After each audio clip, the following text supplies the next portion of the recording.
FSN Radio. It's all about what's next. Go to financialsurvivalnetwork.com and sign up for your free weekly newsletter. You'll also get 3 free reports. The Financial Survival Network. It's all about what's next.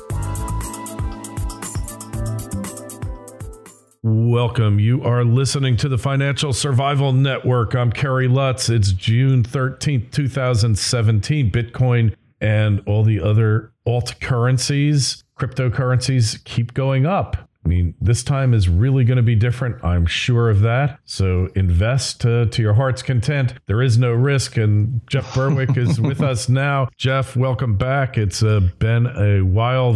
$Vigilante.com is where you find him. So we getting a little overheated right now in these, in at least the price of Bitcoin and Ethereum and Litecoin. Well, I think Bitcoin is the least overheated of them all. It's only tripled in the last 6 months. So whereas things like Ethereum are up about 6,000% in the last month or two. So there's definitely a lot of craziness going on. As you know, Kerry, I've been following these at the Dollar Vigilante since 2011 when I recommended Bitcoin at $3 to subscribers. It just hit $3,000 a couple of days ago for 100,000% gain. So we're pretty happy about that. But I also recommended Ethereum last year in January at $2. It's currently at $400. So it's definitely been interesting.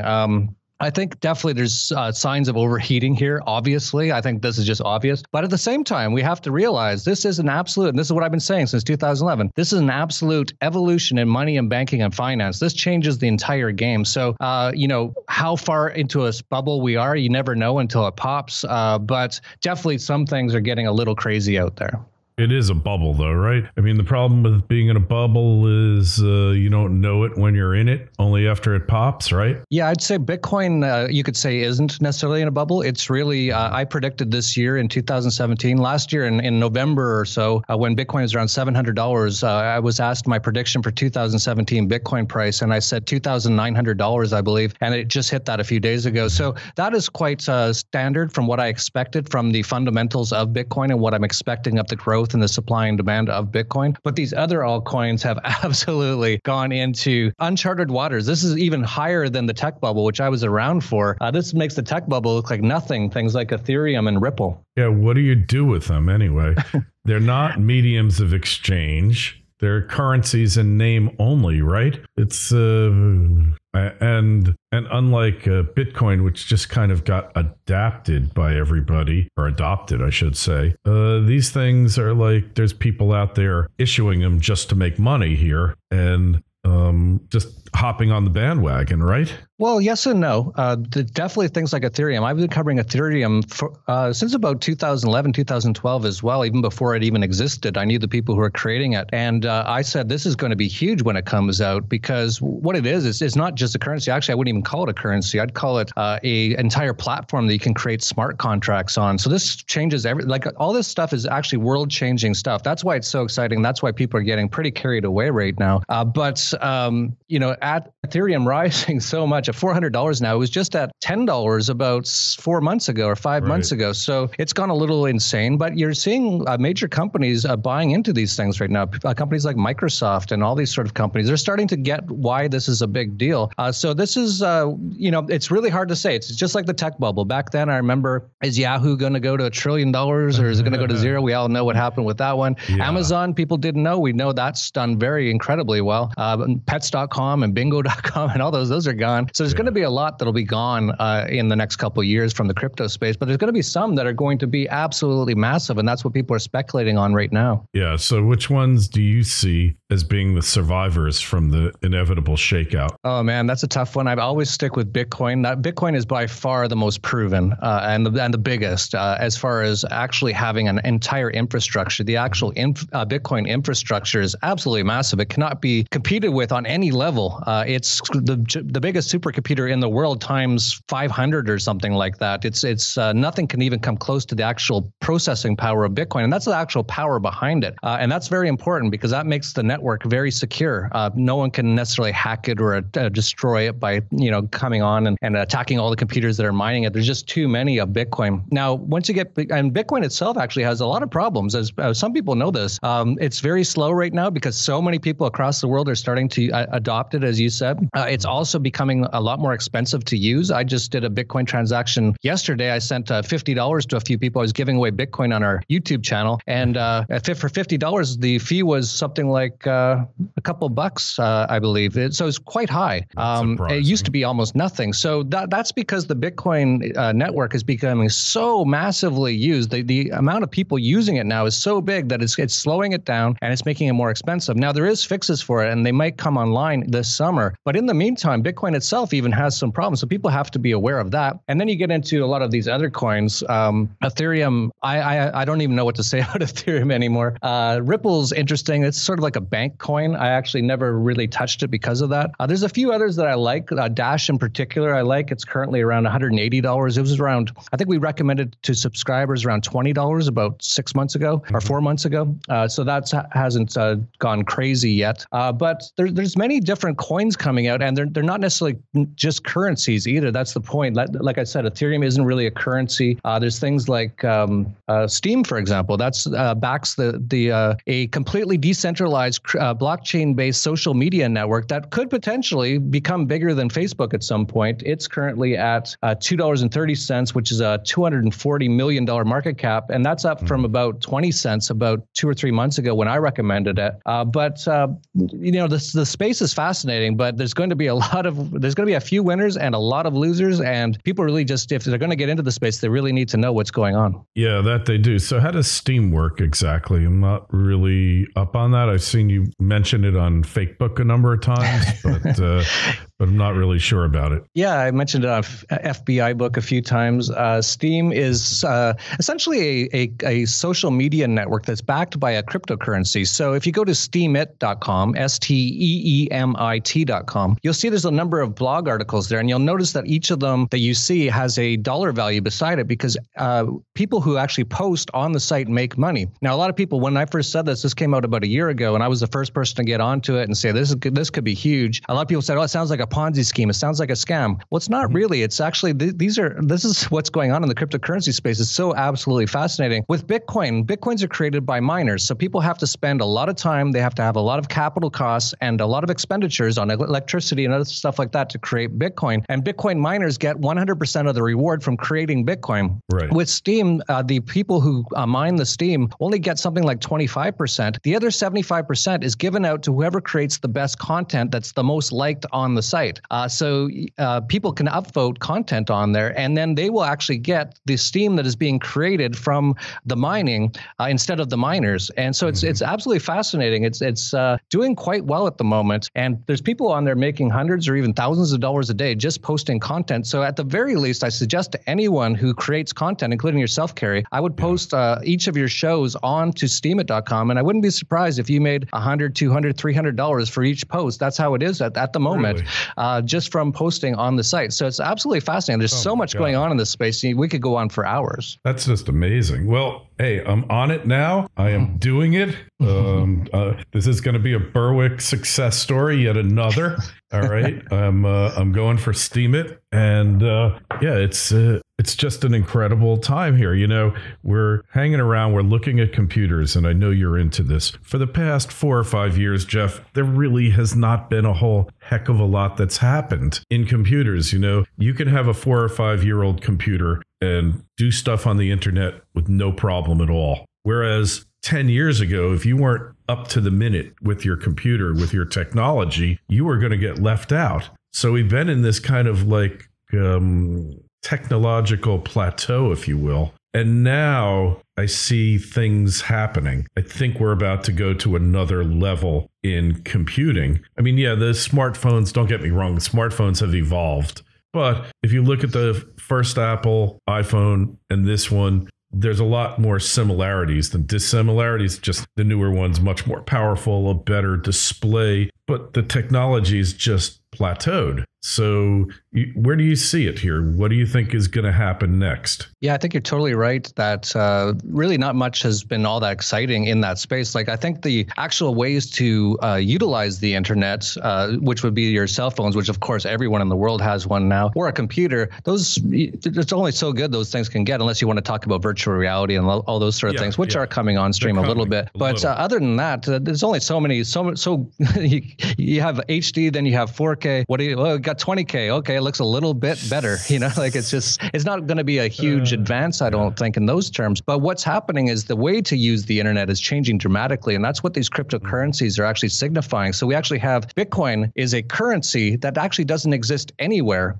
And it can't be shut down by central banks. It can't be shut down by governments. There's no Bitcoin CEO. There's no Bitcoin office. If there was, you can rest assured the SWAT teams from the FBI would be there already arresting them. And that is actually becoming now a money across the world. This is absolutely fascinating. This could actually take down the entire central banking system with essentially a money that doesn't actually exist anywhere. It's actually beautiful. And like I mentioned, so many of these other cryptocurrencies are using this sort of technology, which is called blockchain technology. It's a way of decentralizing things to create new ways that people can utilize the internet that we haven't even thought about before. There's even one cryptocurrency called Made Safe Coin that's trying to recreate a new internet, which will be completely decentralized. So what I mean by that is there would not be any one server that would host any one website. They'd be everywhere. Essentially, the entire internet would be the cloud. And this is actually very important because what we have, as you know, at the moment, Kerry, is this war on information, this fake news sort of a thing going around where the governments are trying to shut down anyone who's telling the truth on the internet before everyone figures it out and doesn't want government anymore, essentially, and central banks. And so they're trying to censor as much as they can. We're seeing that on YouTube. They've had the adpocalypse where so many people who put out truthful videos are just not making any revenue anymore. We're seeing it on Facebook. It's a process called sandboxing. The second you come to their attention, they put a wall around you, they marginalize you, they minimize you, and you get nothing. And they lie about how many people download or view your videos. All the analytics are skewed. And I think I was a test case for it, honestly. I used to get hundreds of thousands of downloads on and views on YouTube. And now we get like a few thousand here and there. I mean, why did that happen? Well, it's because you were putting out real information. And so this is what censorship is. The nerve. How dare I, right? Yeah, how dare you, right? And this is what censorship is in the 21st century now, is if they actually went and arrested you and then took you down and put you into like one of those black centers in Chicago or anything like that, a lot of people know who you are and they'd go crazy and they'd start, doing stuff and talking to people and saying, we got to get Kerry out of there. So they can't do that as much anymore. But what they're doing is what you said, they're sandboxing. They're just trying to make it every single way that anyone who's telling any kind of truth out there just gets completely minimized and their stuff isn't being seen. We've seen that on Facebook. There's Luke Rudowski of We Are Change. He's got hundreds of thousands of followers on Facebook, and I see him post something on Facebook. He'll get like 8 likes. That's just like not even possible. Really now. Yeah, they're just sandboxing. I mean, and it's more insidious than just taking you down. In a way, absolutely. You'd be better off just being taken down. That's why I just said I'm concentrating on my own site, and then I see them sandboxing the site too. So, and of course I'm paranoid and none of it's happening, right? You're definitely not paranoid. This is absolutely happening. And that's why things like Steemit, that's why it's getting popular now, is because you can't actually censor it. So Steemit's on a blockchain. So every single thing you post on there is on a blockchain, and that blockchain can't really be changed by anyone. So no matter what happens, if you post on there, it cannot be removed. It's automatically on hundreds or thousands of computers around the world, and they can't actually stop it once it gets posted on there, and neither can they censor it. So this is what's going on right now. This is an absolutely epic battle between freedom and complete tyrannical authoritarianism going on. And it's in every single facet, whether it be the money system with the central banks versus Bitcoin and the cryptocurrencies, or information, the mainstream media, which everyone's calling the fake stream media now, which it absolutely is. It's just propaganda versus the independent media. Yeah, it's absolutely going on in every single sector right now. And a lot of people don't actually realize it's going on. It's kind of interesting because it's an absolutely fascinating time in human history. Oh, yeah. Yeah, we've never been through anything like this. It's what's so interesting because it is a true information war, and it is a real war. It's an absolute battle, but there's no one shooting each other. It's actually kind of beautiful. It's an absolute information war where not a shot gets fired. Like Bitcoin could take down the entire central banking system without one shot fired just by making the old system obsolete. Yeah, and it's right on the power of as long as the network stays up and computing stays up, right? I mean, that is well, that's why they keep bringing up the internet kill switch all the time, because they're serious about it. The people in control of everything essentially are getting so concerned now that they're thinking about actually turning off the internet, or even doing some sort of EMP sort of attack and turning off the power. That's how they're actually serious about this. People should be paying attention that is what they're actually considering, because they don't know how to stop this.